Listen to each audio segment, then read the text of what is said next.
warahmatullahi wabarakatuh. Apa kabar semuanya? Sehat? Alhamdulillah. Saya Yoga Nuari selaku tutor Bahasa Indonesia di PKBM Bina Pandu Mandiri. Nah, kali ini kita membahas sesuatu yang sebenarnya sering kita lakukan. Ya. Misalnya, untuk ibu-ibu mungkin sering memasak di dapur. Ya, betul nggak? Atau mungkin bapak-bapak sering melakukan aktivitas, misalnya mencangkul di sawah, atau mungkin suka kalau pekerja kantoran suka memakai sepatu, ya, atau mungkin yang umum semuanya pasti melakukan adalah misalnya memakai baju, ya. Kalau ibu-ibu mungkin berdandan dan sebagainya, ya, pastinya itu pernah kalian lakukan, bukan? Ya. Nah, materi kali ini adalah sesuatu hal yang berkaitan dengan yang pernah kalian lakukan, yaitu adalah teks prosedur. Apa itu teks prosedur? Simak selengkapnya.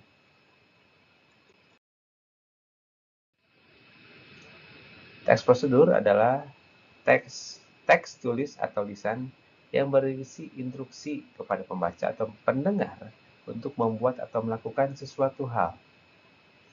Ya, teks ini memang dibuat untuk menggambarkan cara melakukan atau cara membuat melalui serangkaian tindakan atau langkah-langkah. Ya, jadi isinya ini tentang memberikan petunjuk ya bagi pembaca atau pendengar untuk melakukan sesuatu hal. Ya, contohnya seperti yang tadi saya sebutkan di awal, kalau ibu-ibu memasak pastinya ada langkah-langkah yang dipakai. Tidak asal kan, misalnya saja memasak air. Tidak airnya dulu kan yang dimasak sebelum airnya dimasukkan ke dalam panci. Enggak kan? Tentunya airnya dulu yang dimasukkan ke dalam panci. Pancinya simpan ke atas kompor. Baru dinyalakan kompornya. Tidak, nyalakan dulu eh, kompornya. Baru masukkan air. Tidak kan? Tentunya eh, airnya dulu ya dimasukkan ke dalam panci. Jadi ada langkah-langkah yang sistematis ya dalam teks prosedur ini. Fungsi sosial dari teks prosedur ini adalah menginformasikan cara membuat atau melakukan sesuatu kepada pembaca atau pendengar. Ya, menginformasikan cara membuat atau melakukan sesuatu. Ya, jikalau kalian misalnya belum tahu atau mungkin ingin mengetahui tata cara membuat atau melakukan sesuatu hal. Misalnya kalian eh, yang umur baru 17 tahun ingin membuat SIM, ya, kalian nggak tahu cara membuat SIM, ya, harus menyiapkan apa saja, harus bagaimana saja, kalian mungkin bisa mencari prosedur, ya, teks prosedur tentang cara membuat SIM. Ya, dengan kalian membaca informasi itu, kalian menjadi tahu ya cara membuat SIM itu bagaimana caranya. Ya, atau mungkin ibu-ibu ingin memasak kue, ya, kue yang mungkin bapak ibu nggak tahu ya caranya bagaimana. Nah, kalian bisa mencari di Google atau di YouTube ya, tentang prosedur membuat kue cake misalnya, ya, Black Forest atau apa ya, kalian mencari tahu. Nah, dengan membaca itu kalian akan mengetahui cara membuat atau melakukan sesuatu kan. Ya, sama halnya dengan tes prosedur ini, kalian menjadi tahu ya informasi yang disampaikan dari sebuah bacaan atau mungkin video, ya kalian menjadi tahu tentang cara membuat atau melakukan sesuatu tersebut. Adapun struktur teks prosedur, ya struktur ini adalah susunan, ya, susunan pembuatan suatu teks, ya. Jadi diawali dengan apa, selanjutnya apa sampai terakhir, ya. Dalam teks prosedur ada 4 struktur. Yang pertama ada tujuan. Jadi tujuan ini adalah hal yang ingin dilakukan dalam teks prosedur. Ya, jadi kalian atau mungkin kalian misalnya ingin membuat teks prosedur, jadi yang pertama ada tujuan, ya. Ya, jadi kalian menyebutkan hal yang ingin dilakukannya apa, atau mungkin maksud dari pembuatan itu untuk apa, ya, membuat sesuatu hal itu untuk apa. Yang kedua ada material. Ya, bagian ini tentang menuliskan alat dan bahan atau hal-hal yang perlu dipersiapkan untuk membuat atau melakukan sesuatu tersebut. Misalnya kalau makanan, ya, membuat makanan ada alatnya apa. Misalnya ada piring, sendok, kompor, katel dan sebagainya. Ya, bahan adalah bahan pembuatan apa ya? Bahan-bahannya, misalnya kayak ada telur, ada tepung, ada minyak dan sebagainya, itu adalah bahannya. Ya, beda dengan alat, ya. Alat adalah pendukung. Kalau bahan adalah yang akan diolahnya, yang akan dibentuknya. Ya, ada material itu, ya, alat dan bahan disebutkan di struktur yang kedua. Struktur yang ketiga adalah langkah-langkah. Di sini adalah tahapan-tahapan, ya, untuk melakukan proses melakukan sesuatu tersebut. Ya, seperti tadi, kalau misalnya membuat SIM, tahapan-tahapannya disebutkan di struktur yang ketiga ini. Pertama harus apa, kedua harus apa, ketiga harus apa, dan seterusnya. Sampai akhirnya bisa mendapatkan SIM. Dan struktur yang keempat adalah penegasan ulang. Ya, di sini berisi tentang simpulan. Ya, dalam simpulan ini tentunya dapat menyimpulkan dari seluruh kegiatan yang dilakukannya bagaimana disimpulkan, ya, dan juga disebutkan berhasil atau tidak, ya, prosesnya proses itu yang disebutkan, ya. Jadi sekali lagi struktur tes prosedur ini ada 4, ada tujuan, material, langkah-langkah, dan penegasan ulang. Adapun jenis dari teks prosedur, ya, ada 3. Yang pertama ada teks prosedur sederhana. Ya, teks prosedur sederhana ini berisi tahapan atau material yang tidak banyak. Biasanya hanya membutuhkan 2-4 tahapan saja. 2-4 langkah-langkah saja. Ya. Contohnya, cara menghidupkan laptop, atau cara menggunakan flash disk, atau mungkin yang Bapak Ibu pernah lakukan atau mungkin setiap hari Bapak Ibu lakukan adalah misalnya cara membuka pintu. Tentunya itu langkah-langkahnya sangat sederhana, kan? Ya, cara membuka pintu misalnya memasukkan kunci ke pintu, lalu membuka kuncinya kalau memang dikunci, ya, pintunya. Lalu pegang daun pintu dan gerakan, atau mungkin gerakan ke bawah, atau ada juga yang ditarik, ya, sehingga pintunya terbuka dan Anda bisa keluar dari ruangan tersebut. Ya, tahapannya kan sedikit, ya, makanya dimasukkan ke dalam teks prosedur sederhana karena tahapannya sederhana atau sedikit. Yang kedua, teks prosedur protokol. Teks prosedur protokol ini tahapannya bisa dilakukan dengan fleksibel. Artinya dalam prosedur protokol ini ada langkah-langkah yang urutannya bisa diubah, tapi hasilnya tetap sama. Ya, langkah-langkahnya bisa diubah atau mungkin bisa diputar, yang kedua ketiga jadi kedua, misalnya, ya, tapi hasilnya tetap sama. Contohnya, cara membuat mie instan atau memasak mie instan.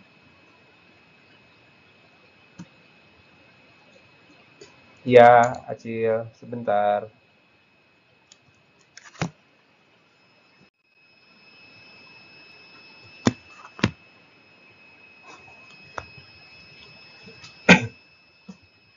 Contohnya dalam membuat atau memasak mie instan. Kalian bebas ya, bisa merebus mie-nya terlebih dahulu, baru menuangkan bumbunya ke mangkok, atau menuangkan bumbunya dulu ke mangkok, lalu merebus mie instannya. Itu kan hasilnya tetap sama ya. Jadi hasilnya tetap sama, mie instan juga. Contoh yang lain, kalau misalnya kalian membuat teh manis, ya, membuat teh manis, bisa tehnya dulu dimasukkan ke dalam gelas, baru air panas, dan baru dimasukkan gula, atau tehnya dulu, gula dan air panas. Atau bahkan bisa juga air panasnya dulu, baru teh celupnya. Ya, hasilnya tetap sama, teh manis. Ya, betul kan? Ya, tetap sama hasilnya, teh manis juga. Rasanya sama. Itu adalah prosedur protokol, artinya tes prosedur yang tahapannya lebih fleksibel, bisa di otak-atik lah ya, langkah-langkahnya, tapi hasilnya sama sesuai dengan tujuan. Yang ketiga, teks prosedur kompleks. Teks prosedur kompleks ini seperti namanya kompleks, ya artinya membutuhkan alat, bahan, dan waktu yang lebih banyak ya dibandingkan teks prosedur sederhana. Ya tadi yang sederhana kan cuma 2 atau 4 langkah. Kalau kompleks ini banyak langkah-langkahnya. Bahkan bisa juga ada sub-subnya, sub-tahapannya. Karena saking banyak. Ya. Contohnya adalah cara membuat risol. Ya. Cara membuat risol itu tahapannya cukup banyak ya. Masukkan tepung, maizena, garam, dan 2 butir telur, mentega, susu. Aduk hingga merata, tambahkan air menjadi adonan. Ya, kedua, saring adonan kulit agar tidak ada tepung yang menggumpal dan sebagainya. Banyak. Ya, itu tes prosedur kompleks. Contoh lainnya, prosedur kompleks adalah misalnya kalian ingin apa ya? Tata cara membuat surat tanah, ya, atau mungkin membuat sertifikat tanah atau bangunan, itu kan kompleks ya, lebih rumit ya, dibanding mungkin prosedur membuat makanan ya, harus kemana dulu nih, harus menyiapkan administrasi apa dulu dan sebagainya. Itu kompleks ya, artinya memerlukan proses yang lebih panjang. Selanjutnya ada kaidah kebahasaan dari teks prosedur. Yang pertama, adanya kalimat. Ya, kalimat dalam teks prosedur itu ada 3 jenis, ya, ada 3 kategori. Ada imperatif, deklaratif, dan interrogatif. Ya. Kalau imperatif adalah kalimat yang mengandung perintah, permintaan, atau larangan. Contohnya, hati-hati saat menggoreng risol. Ya, itu ada larangan. Atau mungkin perintah. Ya. Contohnya lainnya adalah dilarang merokok di sini. Itu kan larangan ya. Ya. Atau mungkin contoh lain, masukkan 2 sendok garam ke dalam wadah. Itu juga perintah. Ya, artinya ada kalimat imperatif. Yang kedua ada deklaratif. Kalimat deklaratif adalah kalimat yang bersih pernyataan. Tadi perintah, ini pernyataan. Ya, pernyataan ini ciri utamanya ya biasanya diakhiri dengan tanda titik. Kalau tadi imperatif adalah tanda seru, ya. Kalau deklaratif itu dengan tanda titik.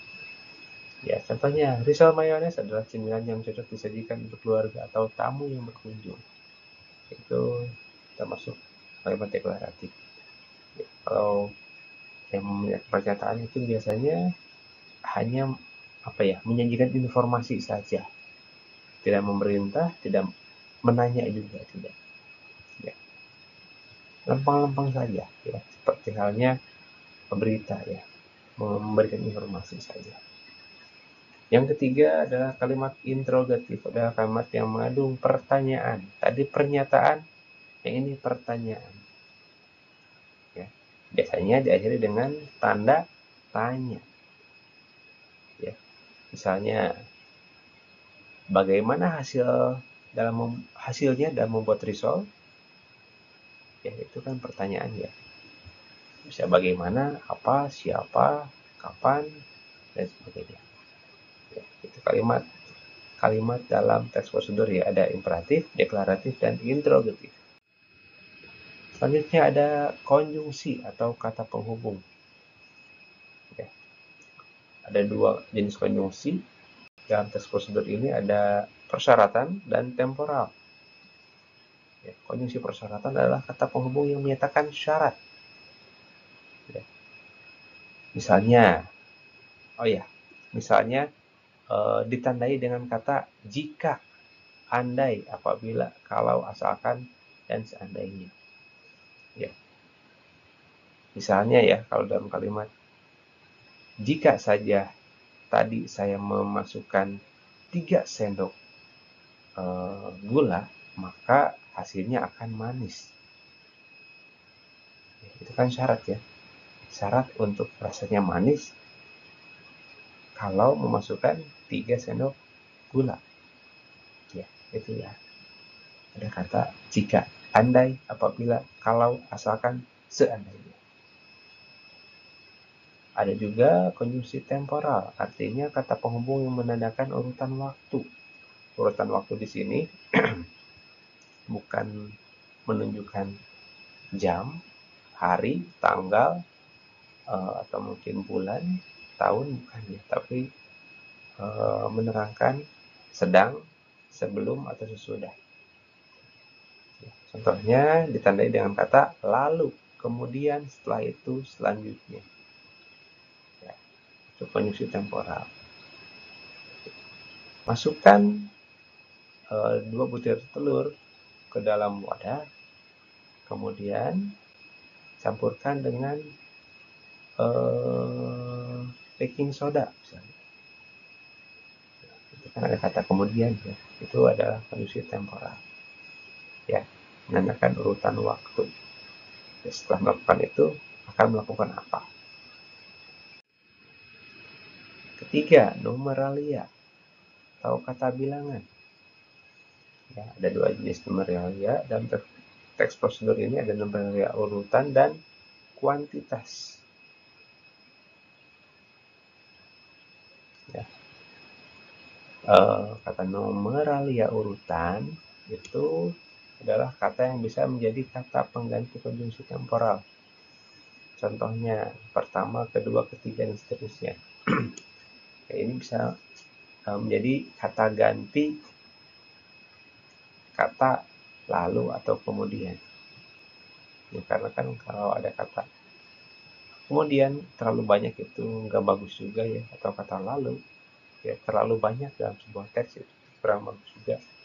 Kita lakukan ini, lalu step ini, lalu, dan seterusnya, lalu, itu juga jelek. Makanya bisa diganti dengan numeralia urutan. Ya. Pertama ini, kedua ini, ketiga ini, dan seterusnya. Selanjutnya, numeralia kuantitas. Ya, kata ini berfungsi sebagai petunjuk jumlah atau durasi dalam teks prosedur. Contohnya, masukkan 2 butir telur. Ya. Kuantitas kan menyatakan banyak, ya. Tadi kan masukkan 2 butir telur. Berapa banyak butir telur yang dimasukkan? 2 butir. Itu kan kuantitas. Atau juga diamkan selama 1 jam. yang menandakan kuantitasnya adalah 1 jam gitu ya. Menyatakan banyaknya waktu ya. Dan seterusnya. Ada juga pronomina ya. Pronomina ini adalah kata ganti orang atau benda ya. Ada 2 jenis pronomina, yaitu pronomina penunjuk dan persona. Kalau yang penunjuk biasanya mengandung kata ini, itu, atau tersebut. Contohnya, aduk adonan tersebut hingga mengental. Ya, kata tersebut itu merujuk pada kata atau istilah di kalimat sebelumnya biasanya. Ya, jadi kata tersebut itu mengganti kata utama yang ada di kalimat sebelumnya. Yang kedua ada pronomina persona. Biasanya mengandung kata Anda, saya, kamu, kita, dan kalian. Ya. Kalau yang tadi yang penunjuk adalah untuk kata ganti benda, kalau yang persona ini lebih ke kata ganti orang. Ya, misalnya ada nama, bisa diganti dengan saya, kamu, kita, dia. Ya, tapi kalau dia jarang ya, bisa di naratif. Tapi untuk sini saya, kamu, kita. Contohnya, tambahkan saus sambal sesuai dengan selera Anda. Ya. Anda di sana adalah bagi para pembaca ya, kata ganti untuk menggantikan pembaca atau yang penyimak. Kalau video ya penyimak ya, itu pronomen.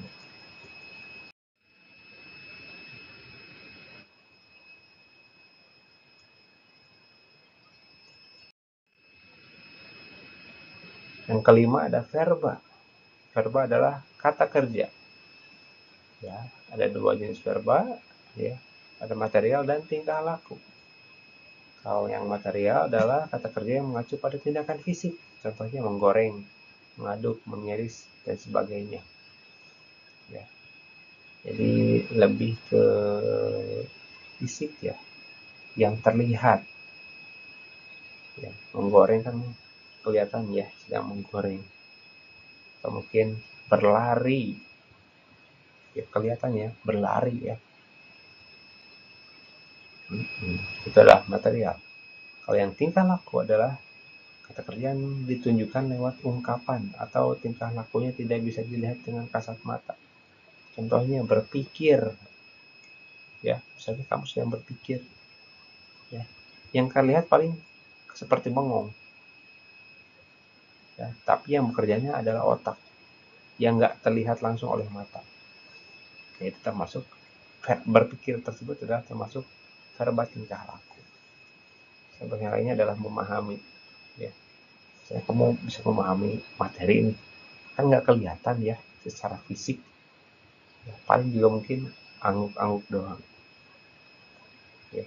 Untuk mendeskripsikan memahami tersebut kan tidak bisa dilihat dari fisik ya, tapi itu adalah bagian dari otak kamu dan panca indera kamu untuk memahami sesuatu hal. Dan alhamdulillah selesai. Thank you, terima kasih, hatur nuhun ya. Terima kasih telah menonton video ini. Mudah-mudahan ada manfaatnya, dan mudah-mudahan Bapak Ibu semua mendapatkan pengalaman dan wawasan yang berharga dari materi kali ini. Terus semangat untuk belajar, terus melakukan aktivitas sesuai dengan prosedur yang ada ya. Semoga kalian sehat selalu, dan wassalamualaikum warahmatullahi wabarakatuh.